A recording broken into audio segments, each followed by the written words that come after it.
이번에는 제1야당의 경제 해석 좀 들어보겠습니다. 당내 경제통일자 자유한국당 경제대전환 특별위원회 간사시죠. 김종석 자유한국당 의원 연결되어 있습니다. 의원님 안녕하십니까? 네, 안녕하세요. 네, 반갑습니다. 반갑습니다. 네, 조금 전에 이원욱 원내수석 부대표 민주당 의원 얘기 들으셨죠? 네, 잘 들었습니다. 네, 우선 그와 연결돼서 우리 애청자분들이 좀 판단하기 쉽게 연계해서 질문을 좀 드리겠습니다. 민부론 발표를 하셨는데 지금 잘 이해가 되지 않는 부분이 많다 이렇게 이야기하시거든요.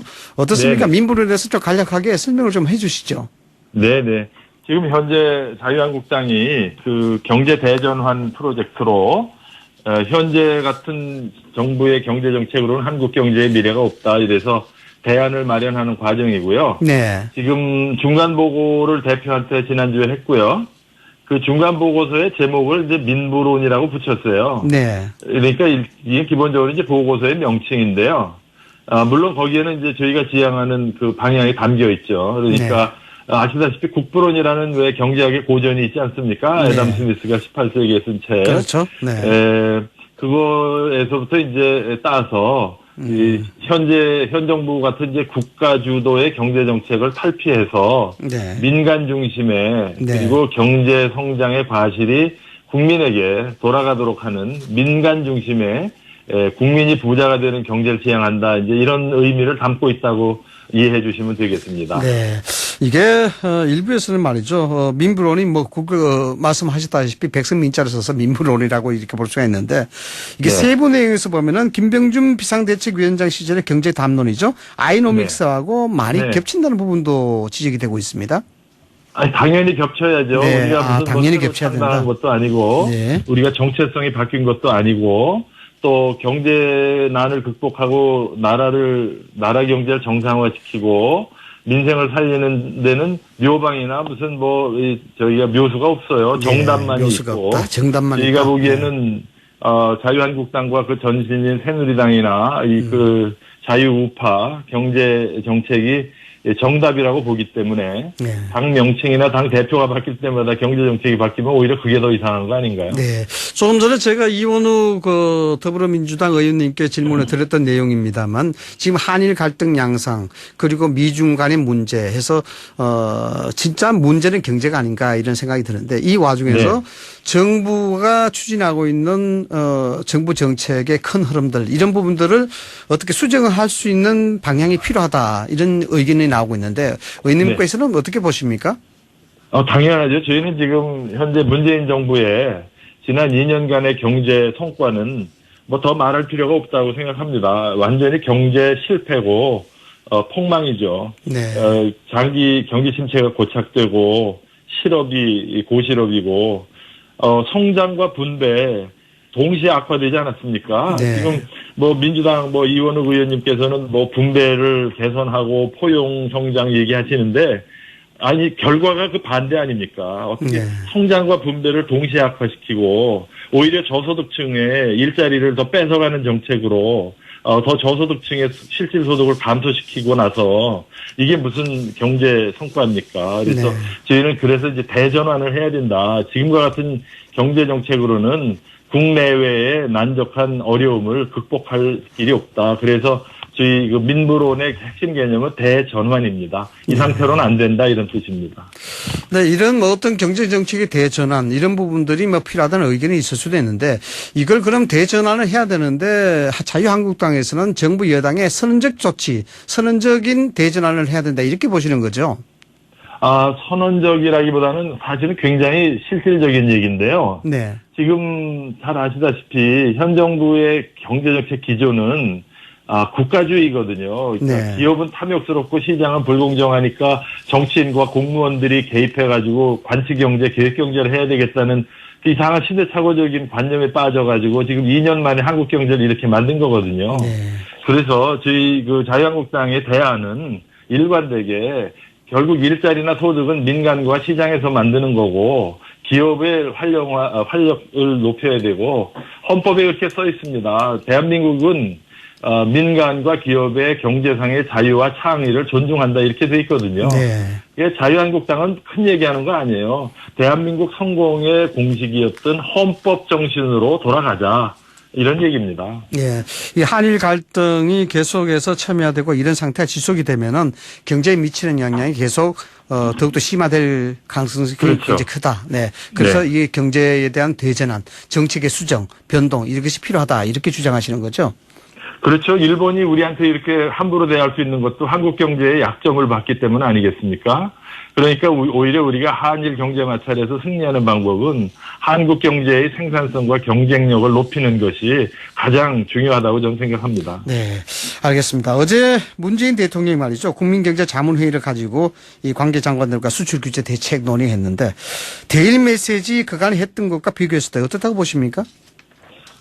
예, 좀 종전보다 완화된 것 같고요. 네. 그동안 사실 정부 여당이 사태를 진정시키기보다는 자꾸 자극하는 것 때문에 네. 우려했는데, 저는 이제 보다 국익 차원에서 경제 갈등을 증폭시키기보다는 외교적 해법을 모색해야 되지 않을까 하는 점에서 일단 잘된 일이라고 보고 있습니다. 네. 일본이 말이죠. 말씀드렸다시피 반도체 소재 세계 품목 가운데서 한 건에 대해서 이제 수출 허가했는데 일본의 네. 속내 그리고 우리의 대응 어떤 기조라고 보십니까? 제가 보기에도 일본도 마찬가지로 경제 마찰은 일본에 부담스럽다고 느끼는 것 같아요. 사실 네. 대통령도 얘기했지만 이 경제 마찰은 승자가 없는 게임이거든요. 네. 그래서 제가 볼 때는 일본도 사태 악화를 더 원하지 않는 것 같고, 이제는 좀 차분하게 특히 이 정치권에서 국민 감정을 가지고 자꾸 선동하는 거는 좀 자제하고, 네. 차분하게 국익 관점에서 냉정하게 외교적으로 해결해야 되지 않을까 하는 생각입니다. 서로 선동하는 것은 자제하자. 예. 그래서 그런지 모르겠습니다만 최근 한국당의 이 슬로건이요. 안 보이는 너나 없다 뭉치자 대한민국 이런 새 슬로건을 공개했는데 네. 경제 분야에 대한 현 정부의 무능도 있다. 이런 지적을 하고 있습니다. 의원님 보시기에는요. 현재 네. 정부의 경제 정책 중에서 가장 시급하게 빨리 전환해야 될 정책 그리고 가장 큰 문제점 어떤 거라고 보십니까? 네.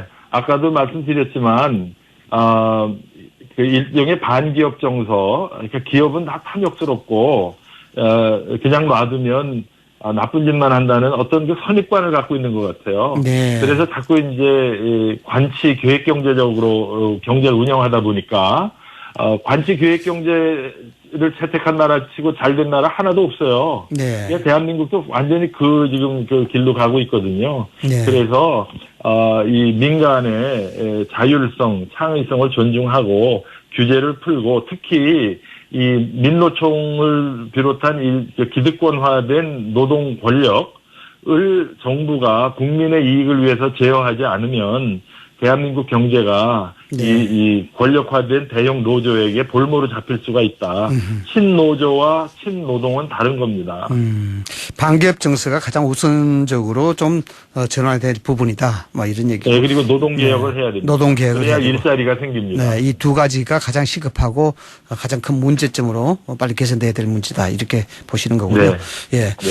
조금 전에 그 민주당 이원욱 의원이 발의한 내용이 많이 화제가 됐었는데 이 주 52시간 근로기준법 개정 아니겠습니까?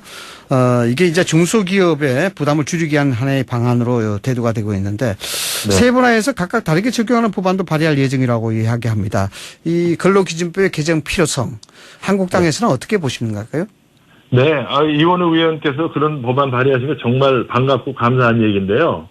사실은 이 법안을 심의할 때 우리 자유한국당 환노 의원들이 일관되게 주장했던 내용 중에 하나입니다. 그래서 이 수용해 주신 걸로 보고 감사하고요. 네. 사실은 이거 적용 시기를 뭐 늦추거나 세분화한다는 거는 도움은 되겠지만 해답은 아니고요.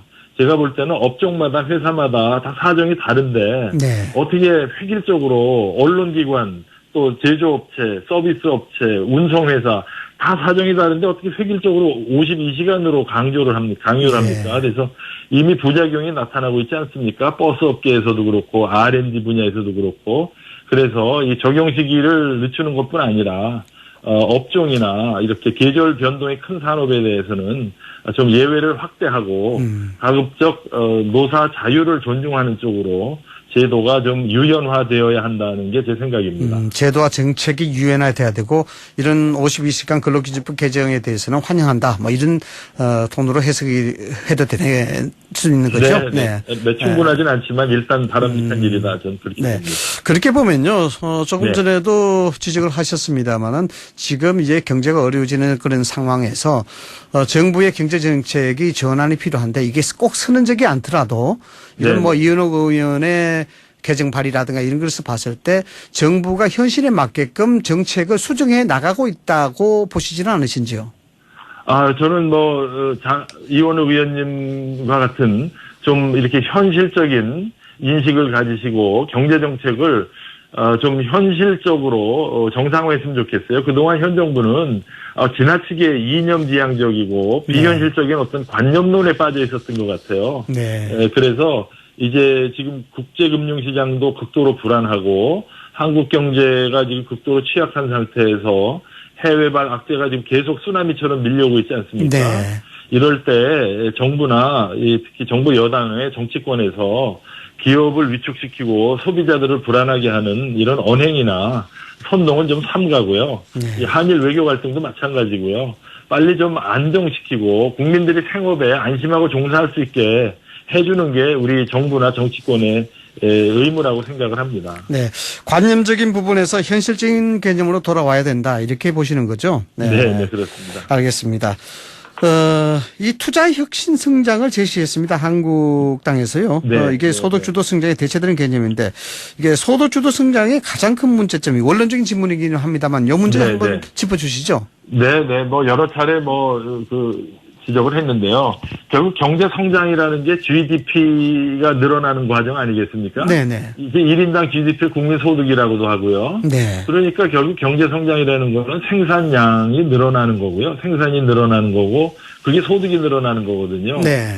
그러니까 생산을 해서 경제 성장이 돼서 그 결과가 소득인데 소득주도 성장 논리는 소득을 인위적으로 올리면 성장이 유발될 거라는 좀 이게 앞뒤가 안 맞는 비현실적인 이제 이론이고 네. 또 그 지난 2년간 그게 비현실적이라는 게 입증이 됐거든요. 네. 그래서 이 생산이 늘어야 소득이 는다는 관점에서 한국 경제의 생산성을 올리려면 기업들이 새로운 설비, 새로운 기술, 새로운 제품을 만들어야 되지 않겠습니까? 네네. 그게 바로 이제 기업들이 투자를 해야 되는데 현 정부는 그동안 투자에 대해서 너무 과소평가했던 것 같아요. 네. 그래서 기업들이 투자하고 신제품, 신기술을 개발할 수 있도록 여건을 만들어주고 규제를 풀어야 되는데 이 점에 대해서 소홀했던 게 지금의 경제 실패를 초래했다고 보고 자유한국당은 바로 이 민간 부문의 혁신 그리고 신기술 개발을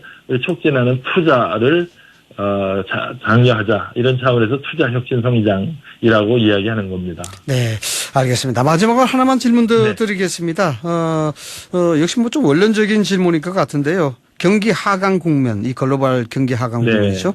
한일 경제 갈등, 이런 악재가 말씀하셨다시피 서로 지금 맞물리고 엇갈리고 있는 상황인데 정부의 경제 정책이 앞으로 이걸 타개하기 위해서는 어떤 방향성이 가장 중요하다고 보시는지요?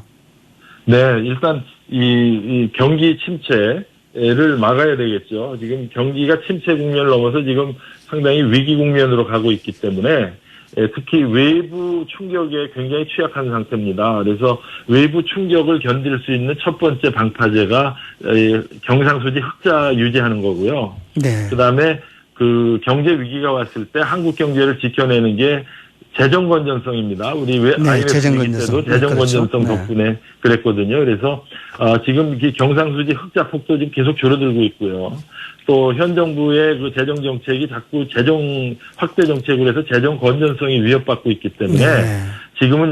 지금과 같이 어려운 때는 계속 경상수지 흑자를 유지하고 네. 재정 건전성을 유지하는 정책 기조를 유지해야 외부로부터의 경제 충격으로 한국을 지킬 수 있다고 생각하기 때문에 현 정부는 일단은 좀 안정을 지키고 외부로부터 충격을 지키는 경제정책 방향을 가져야 된다고 생각을 합니다. 재정 건전성 그러니까 제가 어떤 생각이 나서 말씀을 드리고 싶은데요. 이게 지금 네. 통화 가치가 굉장히 흔들리고 있지 않습니까? 네, 네. 이게 예를 들어서 원화 가치가 폭락하게 되면은 물가가 상승이 되는 것이고 또 물가 상승이 결국 경기는 가라앉고 물가는 오르는 일종의 스태그플레이션도 이야기될 수 있는데 그 가능성은 네. 어떻습니까? 굉장히 높다고 봅니다. 왜냐하면 지금 스태그플레이션 말씀하셨는데요. 이게 결국 생산 비용 증가의 결과거든요. 네. 그러니까 경기도 침체되면서 물가도 불안해지는 네. 그 스태그플레이션의 많은 원인 중에 하나가 바로 이 자국 화폐 가치의 하락이거든요. 네, 그러니까요. 왜냐하면 네. 수입 물가가 올라가니까요. 그거하고 이제 인건비, 생산 비용의 증가거든요. 네. 그래서 말씀드린 대로 지금 경제가 이렇게 어렵고 외부로부터의 위협이 점증할 때는 한국 경제를 지키는 방파제를 높이 쌓고 이 파고를 넘는 게 중요합니다. 네. 그래서 지금 금융시장을 안정시켜야 원화 가치 폭락도 막을 수 있을 거고요. 네. 또 주식 가격도 안정시킬 수 있을 알겠습니다. 거고요. 예. 네네 그렇게 접근해야 된다고 생각합니다. 예, 알겠습니다. 지금까지 김종석 한국당 의원이었습니다. 오늘 말씀 감사합니다. 네 감사합니다.